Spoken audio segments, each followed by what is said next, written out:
अलग अलग रिसर्चर ने, अलग अलग जो मैनेजमेंट थिंकर्स हैं उन लोगों ने दी थी। तो इन सब चीज़ों के बारे में हमें पता होना चाहिए। बट अगर हम ह्यूमन मोटिवेशन जो टर्म है उसकी बात करते हैं तो ह्यूमन मोटिवेशन क्या है?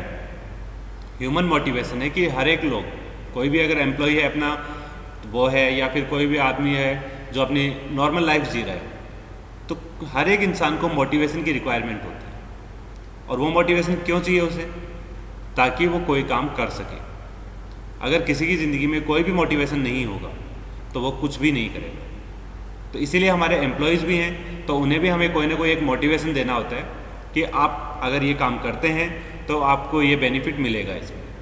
तो उन चीज़ों के लिए उन्हें मोटिवेट किया जाता है। वो मोटिवेशन के तरीके अलग हो सकते हैं।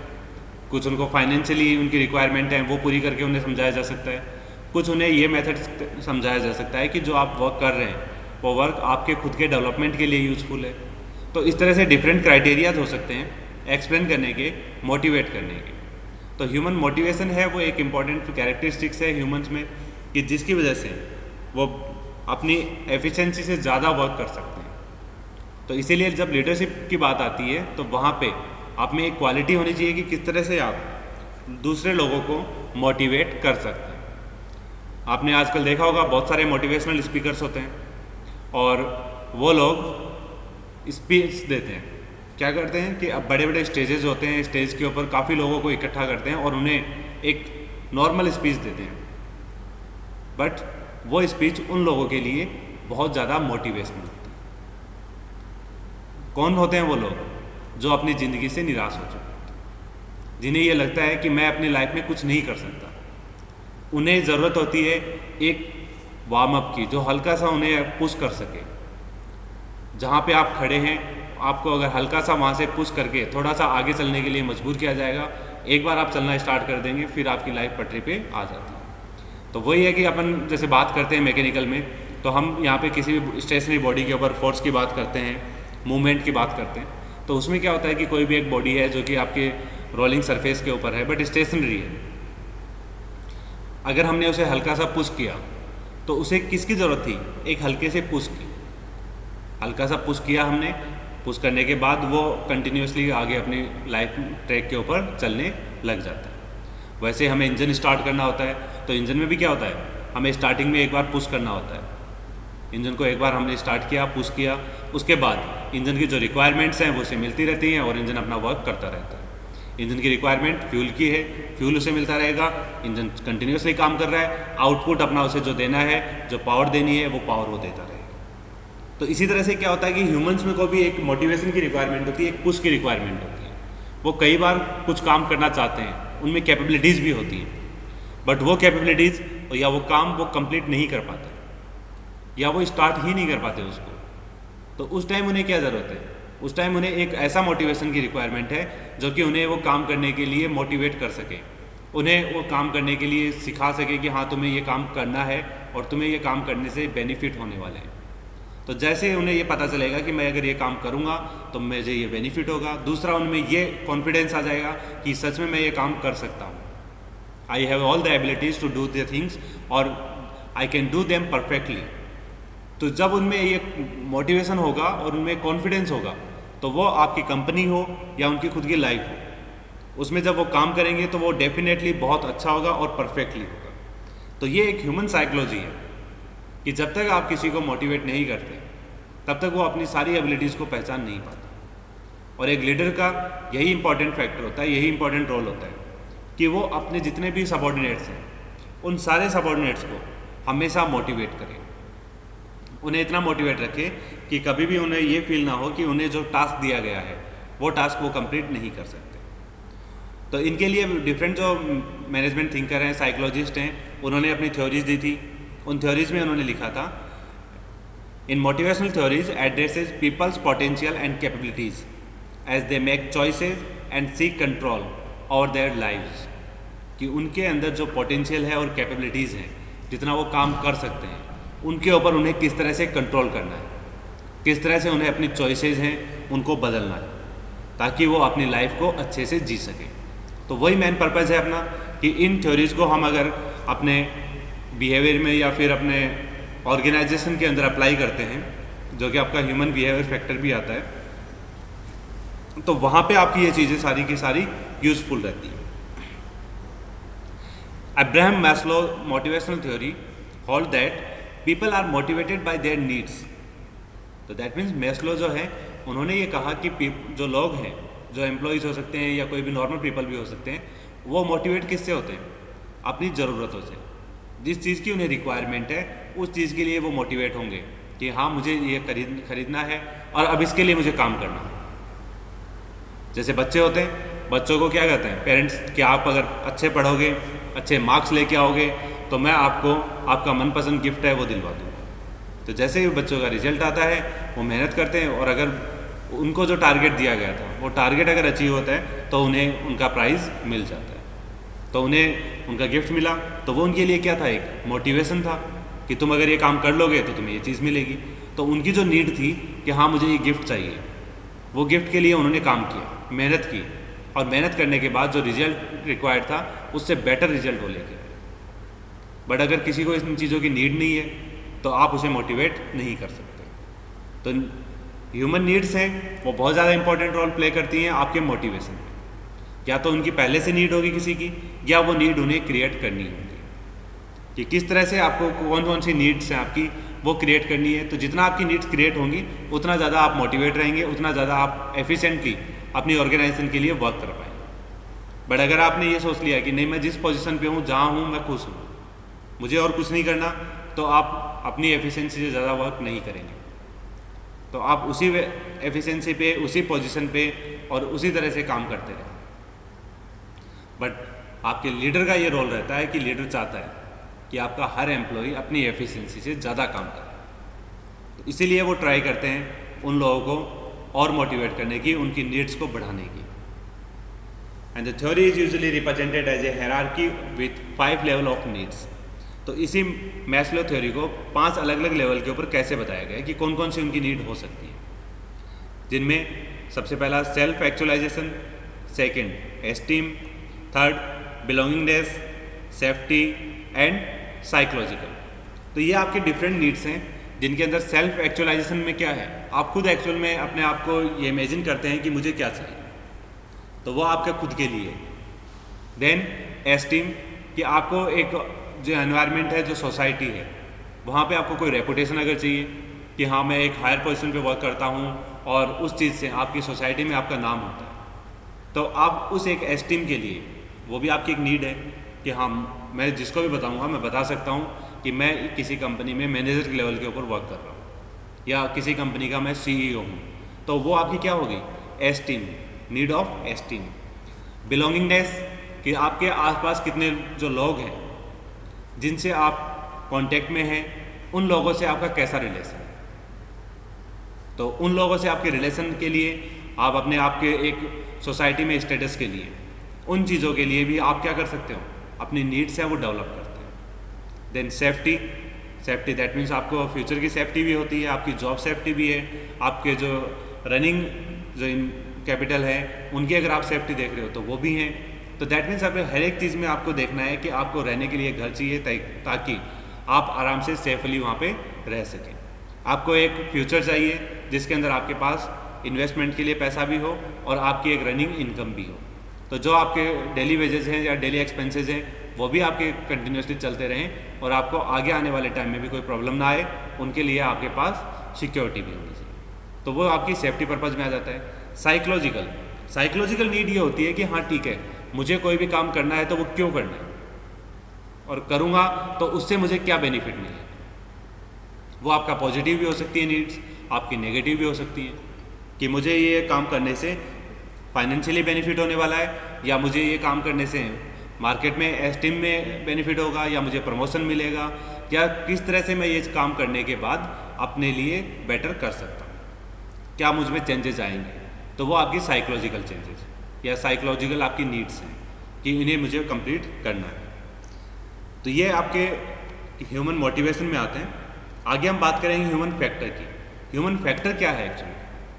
तो ह्यूमन फैक्टर एक टर्म है जो कि ह्यूमन बिहेवियर को शो करती है, और ह्यूमन फैक्टर में मेनली आपके जो डेवलपमेंट आते हैं कि किस तरह से आपके ह्यूमन बिहेवियर में डेवलपमेंट्स होंगे, उन चीज़ों को हम यहाँ पे कंसिडर करते हैं। इसको अलग अलग नामों से जाना जाता है, human factor, software human factors and software usability engineering.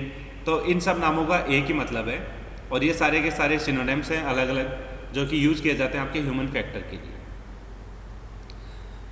Computer literacy, preferences and language, ये अलग अलग कैपेबिलिटीज़ हैं जो कि आपके ह्यूमन फैक्टर में आपको यूज़फुल रहती हैं, कि दैट मीन्स आप में क्या कैपेबिलिटीज़ हैं as a human factor.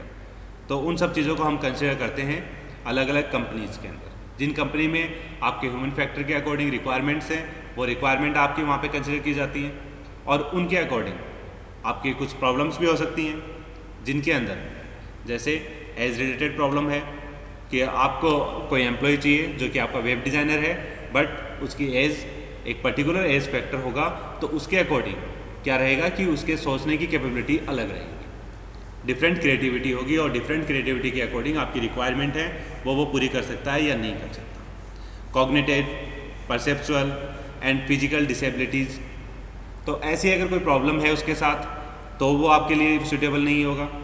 Cultural and language issue, उसका कल्चर कैसा है और उसकी कौन सी लैंग्वेज उसे आती है, वो आपकी कंपनी के अकॉर्डिंग काम कर सकता है या नहीं कर सकता। तो दैट मीन्स ये कुछ इश्यूज़ होते हैं जो कि आपके ह्यूमन फैक्टर के ऊपर डिपेंड करते हैं। Technological barrier such as screen size and network connection, तो इनका भी ह्यूमन फैक्टर के ऊपर डिपेंड कर सकते हैं। इनका भी इश्यू हो सकता है कि जैसे किसी को होता है कि स्क्रीन साइज़ बड़ी चाहिए, उसके ऊपर उसे क्लियरली दिखाई देता है। किसी को अगर छोटी स्क्रीन है तो वहाँ पे उसमें आई साइट प्रॉब्लम भी हो सकती है, तो उनकी वजह से वहाँ पे वो ढंग अच्छे से नहीं देख पाते और वो काम प्रॉपरली नहीं कर पाते। एंड नेटवर्क कनेक्शंस, कि वहाँ पे उन्हें किस तरह से प्रॉब्लम्स क्रिएट हो रही है नेटवर्किंग में या फिर आपके कम्युनिकेशन में और दूसरे लोगों के साथ। तो these are the some factors which are included in the human factor. अब हम मोटिवेशन की बात करें कि ह्यूमन फैक्टर हमने पढ़ा, ह्यूमन मोटिवेशन हमने पढ़ा, तो दैट मीन्स एक्चुअली मोटिवेशन है क्या। तो motivation is a process that start with ए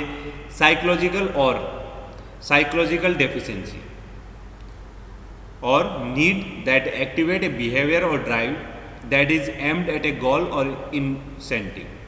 तो दैट मीन्स एक ऐसा आपको इनिशिएटिव स्टार्ट करना है जिसके लिए आपकी साइकोलॉजी, जो आपकी मेंटलिटी है वो आप वहाँ पे चेंज कर दो। और वो किसके लिए हो सकती है, आपको एक टारगेट दिया जा सकता है, आपका एम होगा, या आपको एक इंसेंटिव का लालच दिया जाएगा। तो इस तरह का कोई भी अगर आपको फाइनल आउटपुट दिया जाता है कि ये आपका फाइनल गोल है, इसे आपको अचीव करना है। आपको एम अपना हायर पोजीशन भी हो सकती है, आपका एम आपका मंथली इंसेंटिव भी हो सकता है, या फिर क्वार्टरली इंसेंटिव है तो वो हो सकता है। तो वो डिपेंड करता है कंपनी टू कंपनी कि आपकी कौन सी आपकी ऑर्गेनाइजेशन है, एंटरप्राइज है, उसके अकॉर्डिंग आपको किस तरह से उसमें मोटिवेट किया गया। Thus the process involve needs which set drive in motion to accomplish a goal. Anything that elevates a need and reduce a drive. तो एक ऐसा पर्पज जहाँ पे आपकी नीड्स कंप्लीट हो रही हैं और आपकी नीड को कंप्लीट करने के लिए आपको क्या काम करना है वो आपको पता चलता है। To understand the process of motivation one has to understand the meaning of need, drive and goal. तो दैट मीन्स नीड क्या है, आपकी ज़रूरतें, ड्राइव कि उस नीड को कंप्लीट करने के लिए आपको क्या करना होगा, एंड गोल आपका फाइनल आउटपुट कि आप अगर अपनी नीड्स को पूरी करने के लिए काम कर रहे हैं तो वो आपको मिलता है या नहीं मिल रहा। At the relationship among them, और उन सब के बीच में आपका क्या रिलेशन है। तो इन सब चीज़ों के बारे में आपको यहाँ पे स्टडी करनी है, उन सब चीज़ों के बारे में आपको समझना है। तो ये एक डायग्राम है एम्प्लॉई मोटिवेशन का, जिसके अंदर अलग अलग जो पॉइंट्स हैं उनके थ्रू हम उन्हें समझा सकते हैं कि आपको किस तरह से मोटिवेट किया जा सकता है। तो मोटिवेशन में आपके अलग अलग पॉइंट्स हैं, supervision, status, working conditions, company policies, job security, relationship, पे एंड बेनिफिट्स। तो किन किन चीज़ों से आप उसे मोटिवेट कर सकते हैं अपने एम्प्लॉय को। तो उनके लिए प्रॉपर सुपरविज़न है, तो प्रॉपर सुपरविज़न से भी आपका एम्प्लॉय मोटिवेट रह सकता है। उसे पता रहता है कि आपके ऊपर प्रॉपरली ध्यान दिया जा रहा है, तो आपको जो काम करना है वो अच्छे से करना होगा, तो वो अपने काम के लिए मोटिवेट रहता है। स्टेटस में ये रहता है कि उनका जो स्टेटस है, जो पोजीशन है, वो पोजीशन उन्हें काम करने के लिए अग्रेसित करती है कि वो अभी जिस लेवल के ऊपर हैं वहाँ पे उनका क्या स्टेटस है, और अगर वो इससे हायर पोजीशन के ऊपर जाते हैं तो वहाँ पे वो क्या स्टेटस अपना मेंटेन कर सकते हैं। तो उन चीज़ों को अगर वो देखते हैं तो वो भी उन्हें मोटिवेट करती है कि हाँ, हमें अपने कंपनी के लिए या अपने लिए वर्क करना चाहिए। वर्किंग कंडीशंस, अलग अलग एंटरप्राइज या ऑर्गेनाइजेशंस हैं, उनकी वर्किंग कंडीशंस डिफरेंट होती हैं। कुछ जगह उन्हें फैमिलियर या पूरा घर का सा माहौल मिलता है जिसकी वजह से वो लोग अच्छा काम करते हैं, मोटिवेट रहते हैं अपनी कंपनी के लिए 100% देने के लिए। तो वो चीज़ें वहाँ पे उनके वर्किंग कंडीशन से भी उन्हें मोटिवेट की जा सकती है। कंपनी पॉलिसीज़ भी होती हैं कि जो कि पहले से डिसाइडेड रहता है कि अगर कोई पर्सन ज़्यादा अच्छा काम कर रहा है तो उसे ज़्यादा अच्छा इंसेंटिव मिलेगा, ज़्यादा जल्दी प्रमोशन मिलेगा और उनके लिए अलग से कोई ना कोई क्राइटेरिया रखा जाएगा। तो वो आपकी कंपनी पॉलिसीज़ भी हो सकती है। या फिर जो कोई भी अगर आपके एम्प्लॉयज़ हैं वो वर्क नहीं कर रहे हैं तो उसके लिए उन्हें वहाँ से डिसमिस भी किया जा सकता है। तो उन्हें वहाँ से अगर रिमूव कर देते हैं तो उस चीज़ से उनमें डर भी पैदा हो सकता है। तो उसके लिए भी वो मोटिवेट होकर काम करेंगे कि अगर मैंने काम नहीं किया तो मेरे को अपनी जॉब से हाथ धोना पड़ सकता है। तो वो उनकी कंपनी पॉलिसीज भी हो सकती है और वही चीज़ उनकी जॉब सिक्योरिटी में भी आती है। जॉब सिक्योरिटी दैट मीन्स अगर आप अच्छे से मोटिवेट होकर काम करेंगे तो आपकी जॉब सिक्योर है। अगर आपने काम करना बंद कर दिया, आप प्रॉपरली काम नहीं कर रहे हो, तो आपकी जॉब सिक्योर नहीं। वहाँ पे आपके सीनियर्स हैं, आपके हायर अथॉरिटीज़ हैं, वो आपको आपकी जॉब से हटा सकते हैं। देन रिलेशनशिप्स, आपकी कंपनी के अंदर आपके किस तरह के रिलेशनशिप्स हैं वो भी आपको मोटिवेट करते हैं काम करने के लिए। तो एम्प्लॉय मोटिवेशन में आपने देखा कि आपके जो रिलेशनशिप्स हैं वो भी किस तरह से इंपॉर्टेंट रोल होता है उनका, कि अगर आपके अलग अलग जो एम्प्लॉयज़ हैं, दो डिपार्टमेंट्स हैं, उनमें आपका कैसा कोऑर्डिनेशन है और आपके अगर एक ग्रुप है, ग्रुप के अंदर आपकी रिलेशनशिप अच्छी है तो वो भी आपको मोटिवेट कर सकते हैं। कि जैसे आपके ग्रुप में जितने भी लोग हैं वो आपको मोटिवेट करते हैं कि आपको ये काम कंप्लीट करना चाहिए, तुम्हारा ये टास्क कंप्लीट नहीं हुआ और तुम जल्दी से अपना ये टास्क कंप्लीट करो ताकि हम सब आराम से अच्छे से काम कर सकें। तो वो उनकी रिलेशनशिप्स होती हैं जो उन्हें मोटिवेट कर सकती हैं। देन पे एंड बेनिफिट्स, पे दैट मीन्स उनकी सैलरी, उन्हें सैलरी मिल रही है तो उनके लिए उन्हें काम करना है, तो वो चीज़ उन्हें मोटिवेट करती है कि अगर मैं काम करूँगा तो मुझे सैलरी मिलती रहेगी। तो उसके अलावा बेनिफिट्स आपके इंसेंटिव्स हो सकते हैं कि अगर आप एक्स्ट्रा काम कर रहे हो तो आपको उसके लिए ज़्यादा सैलरी मिल सकती है, तो वो आपके बेनिफिट्स में आ जाते हैं। तो ये चीज़ें हैं कुछ जो आपके एम्प्लॉय को मोटिवेट करती हैं। किसी भी कंपनी के अंदर अगर आपके एम्प्लॉयज़ को मोटिवेट होता है तो अलग अलग फैक्टर्स होते हैं जिनकी वजह से आप उनको मोटिवेट कर सकते हैं, मोटिवेट रख सकते हैं। तो ऐसे कुछ फैक्टर्स हैं जिनके बारे में हम अभी स्टडी कर रहे हैं। इसके अलावा नीड, ड्राइव एंड गोल्स, तो जिनके बारे में हमें पढ़ना था, समझना था कि नीड्स क्या हैं, ड्राइव क्या है और गोल क्या है। तो नीड्स क्या है? नीड आर क्रिएटेड और come into existence whenever there is a psychological imbalance. या तो साइकोलॉजिकल यानी आपकी साइकोलॉजी चेंज है या फिर साइकोलॉजी में इम्बैलेंस हो जाता है, दैट मीन्स आपने जो सोचा था वैसा नहीं हो रहा। तो या तो आपने क्रिएट की हैं या आप उनको पहले से ही उनके एग्जिस्टेंस को आपने पहले दबा रखा था, फिर उसके बाद वो एग्जिस्टेंस में आ गई। तो वो चीज़ें हैं। A need exist when cells in the body are experiencing a shortage of food और वाटर। तो जैसे एक एग्जांपल कि आपकी बॉडी में जो सेल्स होती हैं उनको किस चीज़ की नीड होगी, फूड की या वाटर की, जब उनकी कमी हो जाती है।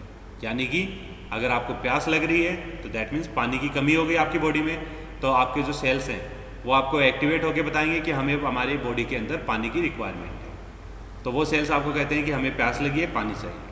एज इट इज़ आपको भूख लगी है तो आपकी बॉडी आपको बताती है कि आपको फूड की रिक्वायरमेंट है।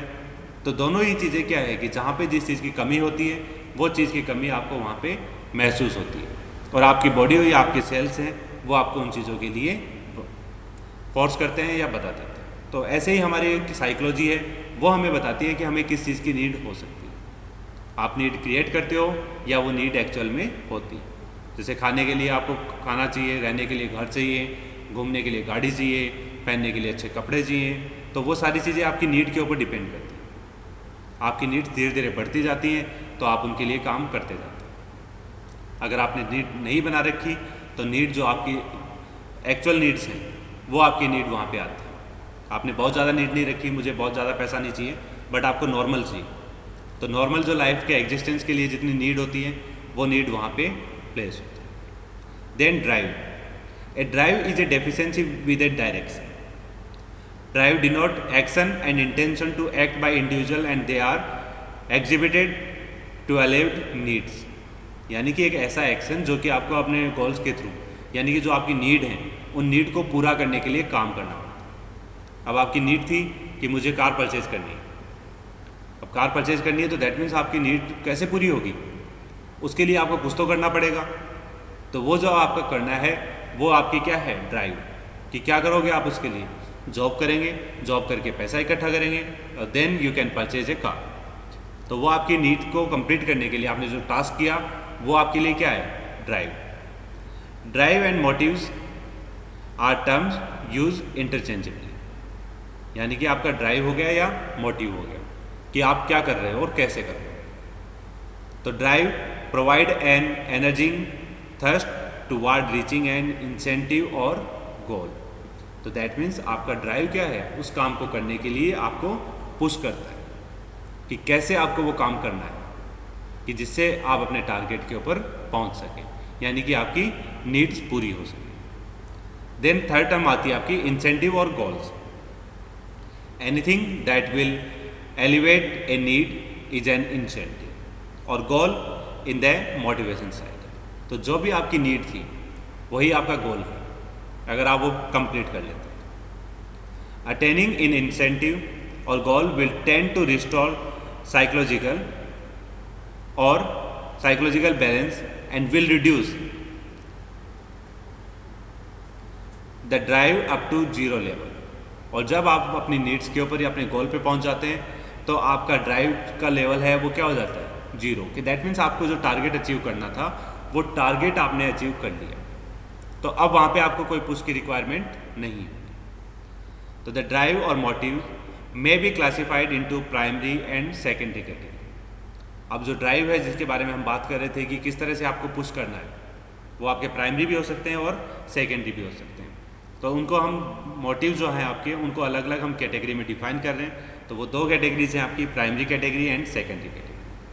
द प्राइमरी मूव्स या primary motives are unlearn and psychological based, physiological based. तो प्राइमरी मोटिव्स हैं वो क्या हैं, उनके बारे में आपको पता नहीं है, आपकी फिजियोलॉजिकल या कैटेगरी है तो उनके अकॉर्डिंग आपको देखना है। कॉमन प्राइमरी मोटिव्स क्या है आपकी, जो रिक्वायरमेंट होती है physically, that are hunger, thirst, sleep, एविडेशन of pain, sex and maternal concern. तो दैट मीन्स ये आपकी ह्यूमन जो बिहेवियर है, बॉडी है, उसकी जो रिक्वायरमेंट्स हैं वो आपकी रिक्वायरमेंट्स हो सकती हैं। तो उन सब रिक्वायरमेंट्स को पूरी करने के लिए आप काम करते हैं कि आपको किस तरह से आपके एनवायरनमेंट में रहना है और कैसे आपकी ये सारी रिक्वायरमेंट्स आपकी पूरी हो सकती है। Luthans has written that a separate classification for general motives is not always given, क्योंकि ऐसी कोई फिक्स कैटेगरी नहीं हो सकती, सभी की अलग अलग रिक्वायरमेंट्स हो सकती हैं। किसी में कोई रिक्वायरमेंट कम हो सकती है, किसी की रिक्वायरमेंट ज़्यादा हो सकती है, किसी को भूख कम लगती है, किसी को भूख ज़्यादा भी लग सकती है, किसी को नींद कम आती है, किसी को नींद ज़्यादा आ सकती है। तो that depends on particular person to person कि किस तरह की उनकी क्या रिक्वायरमेंट्स है, क्या उनके मोटिव्स हैं और किस तरह से उनको अचीव करना। तो वो चीज़ें डिपेंड करती हैं आपके अलग अलग ह्यूमन बिहेवियर पे। तो इस तरह से अगर आप कैटेगरी की बात करें तो उनके लिए कोई कैटेगरी नहीं बन सकती। तो general motives are also unlearn but are not physiological based. Curiosity, manipulation, activity and affection are example of general motives. तो अब ये चीज़ें क्या है, आपकी क्यूरियोसिटी, कोई भी चीज़ को जानने की एबिलिटी, आप मैनिपुलेट कर देते हैं कि किसी भी चीज़ को आप मैनिपुलेट कैसे कर सकते हैं, एक्टिविटी क्या करते हैं, तो वो चीज़ें क्या हैं, ये आपके जनरल मोटिव्स हैं या अफेक्शन है। तो इन सब चीज़ों में क्या आपकी नीड्स हैं, बट एक्चुअल वो नीड्स उतनी नहीं है जितनी आपको उनकी रिक्वायरमेंट, कम भी ये आपकी कितनी भी बढ़ सकती है, जितना आप इनको बढ़ाना चाहोगे उतनी ये चीज़ें इंक्रीज हो सकती हैं। Secondary motives are learn motives. तो ये चीज़ें तो थी जो हमने बिना सीखे कि हाँ हमें इन्हें सीखने की ज़रूरत नहीं पड़ती, ये ऑटोमेटिकली अपने बॉडी के अकॉर्डिंग या अपने साइकोलॉजी के फिजिक के अकॉर्डिंग ये सारी रिक्वायरमेंट्स होती हैं। बट सेकेंडरी जो हमारे मोटिव्स हैं वो क्या हैं, वो हैं लर्न मोटिव्स, जिनको हमें सीखना पड़ता है। They are more interesting in the study of organizational behavior. The need of power, achievement, affiliation, security, and status are major motivating forces in the behavior of organizational participants. तो जब हम organisation में हैं तो वहाँ पे हमें सीखना पड़ता है कि हमें जो चीज़ कहे कौन कौन सी हमारी नीड हो सकती है। वहाँ पे आपकी पावर की नीड हो सकती है, आपको कुछ अचीवमेंट करना है तो उस अचीवमेंट की आपकी नीड हो सकती है, एफिलिएशन, सिक्योरिटी एंड स्टेटस। तो ये सब चीज़ें हैं कि जो आप एक ऑर्गेनाइजेशन में अगर रहते हैं तो वहाँ पे आपको इन सब चीज़ों की रिक्वायरमेंट नीड हो सकती है। तो ये सारी चीज़ें वो आपको सीखनी पड़ती हैं। तो सीखनी कैसे पड़ती हैं? क्योंकि आप इस एनवायरनमेंट में रहते हैं। तो उस एनवायरनमेंट में जब आप रह के इन चीज़ों के बारे में सीखते हैं तब आप अपनी नीड क्रिएट करते हैं, और वो जो नीड आप क्रिएट कर रहे हो वो आपकी नीड क्या हो जाएंगी? Secondary motives. तो प्राइमरी मोटिव्स आपके अनलर्नड हैं एंड सेकेंडरी मोटिव्स आपके लर्न मोटिव्स हैं, जो कि आपने सीखे हैं दूसरों से और आपने अपने एनवायरनमेंट को देख के। देयर आर सम थ्योरीज जिनको हम मोटिवेशन थ्योरीज बोलते हैं। अभी जैसे मैंने आपको बताया था मैस्लो हायरार्की ऑफ नीड्स, उसके अंदर मैस्लो ने अलग अलग नीड्स की जो हायरार्की बताई थी कि आपके कौन कौन से नीड्स हैं, उनको आपको किस तरह से कंप्लीट करना है। उसके अंदर आपका सेल्फ एक्चुअलाइजेशन है, एस्टीम है, लव है, सेफ्टी है एंड फिजियोलॉजिकल नीड्स हैं।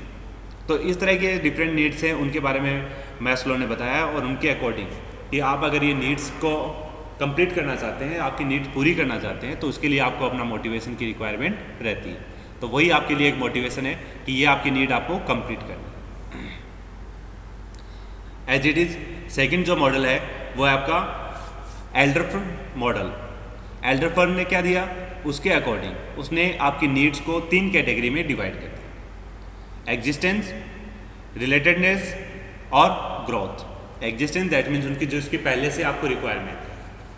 रिलेटेडनेस की जिनकी आपको रिक्वायरमेंट थी जिन नीड्स की, उनसे आपको क्या रिलेटेड नीड्स और ज़रूरत है। आपको खाने की रिक्वायरमेंट थी, वो आपकी क्या है? भूख है, तो वो आपकी एग्जिस्टेंस में आपकी नीड होगी। बट उसके रिलेटेड में क्या है कि अब आपको उसको कंप्लीट करने के लिए क्या क्या आप कर सकते हो। तो आपको खाने के लिए अगर आपको चाहिए तो उसके लिए आपको जॉब करनी होगी, तो वो आपकी रिलेटेड नीड्स आ गई। देन ग्रोथ, कि वो चीज़ कितनी इंक्रीज हो सकती है। आपकी भूख अलग अलग चीज़ों की हो सकती है। पहले आपको नॉर्मल खाना चाहिए था, जब आपको नॉर्मल खाना मिलने लग गया तो आपको उससे ज़्यादा बेटर खाना चाहिए।